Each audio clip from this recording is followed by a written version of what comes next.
Hi guys, happy April 1st, happy April Fool's Day. Hopefully you'll find somebody to play a funny, not mean trick on at your house today.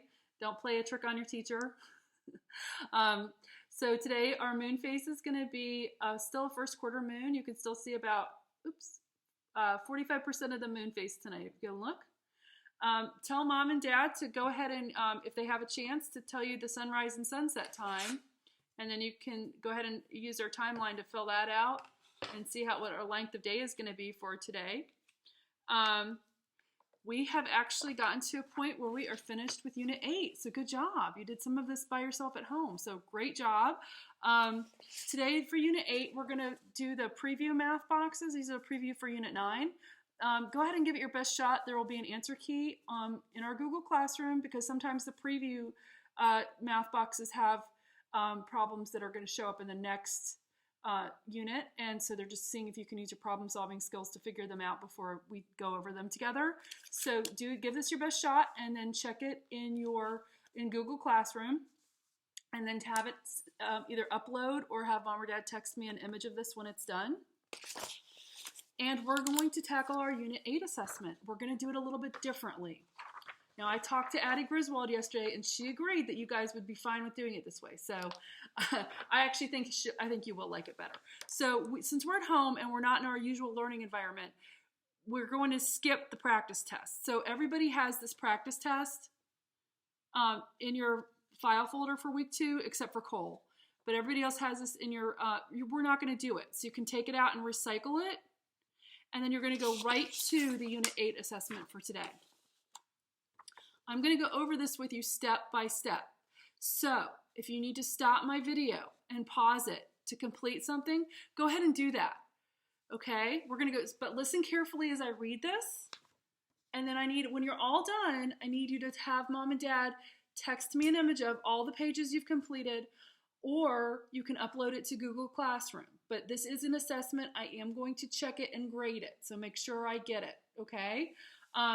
So another thing that we're going to do a little bit differently besides skipping the practice test is I'm not going to, the challenge section is going to be optional. I'm going to let you choose whether or not you want to do it.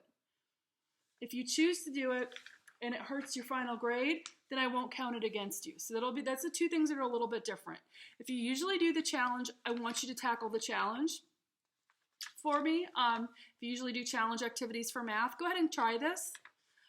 If you sometimes usually get help going through the challenge activities, I'll let you choose if you want to do it or not. Like I said, if you choose to do it and it hurts your final grade, I'm not going to count it against you because we're learning at home right now. So everything's a little bit different. Okay, let's go through the sections of the assessment together. So you should have this paper and a pencil out, and you're also going to need a ruler, and you can use the ruler on your pattern block template that I sent home with you, okay? All right, so I'm going to put on my glasses because I've got to read. The first thing I want you to notice is this ruler, and you're going to see that they give you a little guide. They show you where 1/4 of an inch is, 1/2 an inch is, and 3/4 of an inch, and this is 1 whole inch. And you know all the inches are divided the same way. So if this is 1/4 of an inch here, then this is 1 1/4 inches here. This is 1 1/2 inches halfway between 1 and 2. This is 1 3/4 inches, and then this is 2 whole inches, and that's going to continue on, okay? So use that to guide you as you're writing your answers over here. It says make a dot at 4 1/2 inches. So find 4 1/2 inches, make a dot, and label that with an A, capital A, okay? For B, you're going to make a dot at 3 3/4 inches, and you're going to label that with the capital letter B. And then finally, you're going to make a dot at 5 1/4 inches, and label that with the capital letter C, all right? Then you're going to use that ruler on your pattern block template, and you're going to measure this line segment to the nearest 1/4 inch. Make sure you started at 0, that's really important, and measure it to the nearest 1/4 of an inch. And then write the measurement on the line. For section 3, A through F, you're going to use helper facts to help you solve the extended facts. So let's look at the A. It says 2 times 90 equals blank. Well, what would the basic fact that could help you with 2 times 90 be? That's right, 2 times 9. So I want you to write 2 times 9 equals, and then write the product, and then use that to help you solve 2 times 90. All right, you're going to do the same thing for all of these. Now remember, sometimes you're going to be solving by finding a missing factor here. All right, and then sometimes you have to write the product for that same problem. So be really careful and look at what they want you to fill in. Sometimes they put the product here, and then the factor pair here. So make sure you're being really careful and reading these as you go. Okay. For number 4, they want you to write factor pairs for each of these products that make the number sentences true. Now these have more than one correct answer. The only thing I'm going to ask you not to write is the identity property. So see, this says 16. I don't want you to write 16 times 1 or 1 times 16 equals 16. I want you to stretch. And there are multiple factor pairs for these, so that means there's more than one right answer for each one of these. And of course, no matter which one you choose, as long as it's correct, is fine. Then we have this problem like we had the other day for homework. In our math book, 3 friends want to share $42. They have $10 bills and $1 bills. So right away for that, you're going to need to draw a diagram down here. So you're going to break it into 3 groups of friends. 3 friends. So you're going to make it 3 groups, just like we did the other day. And right away, give each friend $10. Okay? Once you've done that, you know you started with $42, right? And you've already given everybody $10. So how much have you already given away? That's right, you've already given away $30. So see how much more you have to split. And then you're going to take that number and divide it into 3 equal groups and add that to the $10. And then your final answer would be 42 divided by 3 people equals what? And I'm going to go ahead and give you a big hint that I normally wouldn't if we were in class. The D, because you're using letters now instead of question marks for the unknown, you're going to use a capital D, and that's going to stand for dollars because we're talking about money. So when they ask you and they say the letter blank stands for blank, you're going to write D stands for dollars. So do all of that. And then the last page says, here's a factor bingo net. You draw a 5 card. Circle at least 2 products with a factor of 5. What that means is you're going to find multiples of 5 and circle them. Find at least 2 multiples of 5. So 5 times another number equals the numbers you circle. Okay? And then we have a prism. Do you remember what kind of prism this is? That's right. If you said rectangular prism, you're right. This is a rectangular prism. Do you remember how we name prisms? I'm going to give you a big hint. We use the word bases. So what shape are the bases in this rectangular prism? How did it get its name? Go ahead and tell me about that. Why is that a rectangular prism instead of a triangular prism or a hexagonal prism? Okay, and now we're on to the challenge. Remember, this section is optional. Go ahead and tackle it if you're up for the challenge and give it your best shot, okay? Some of these are more challenging than others. So this is 4 friends sharing $86. So you would do the same kind of diagram, but you draw 4 groups instead of 3 to divide the $86 among. You need to write a number model and tell me how much each friend gets. So that's another dividing problem. Then you have a speed factor bingo game. And it says in speed factor bingo, a player draws a number card and covers all the products that have that number as a factor. Name a factor card that would allow a player to get a bingo in 1 turn. Draw a line through the row, column, or diagonal to show the bingo. So 1, you're looking for multiples of 1 number that go in a row. Okay? And then it says here, you did this the other night for your homework. Julian traced the bases and other faces of a pattern block prism. So here are the bases, and here are the other faces. I just give you a big hint. What type of prism would that make if it had 2 triangle bases? Okay? Name the shape of the bases, name the shape of the other faces, circle the picture that these pattern blocks would make, circle this prism that they would make.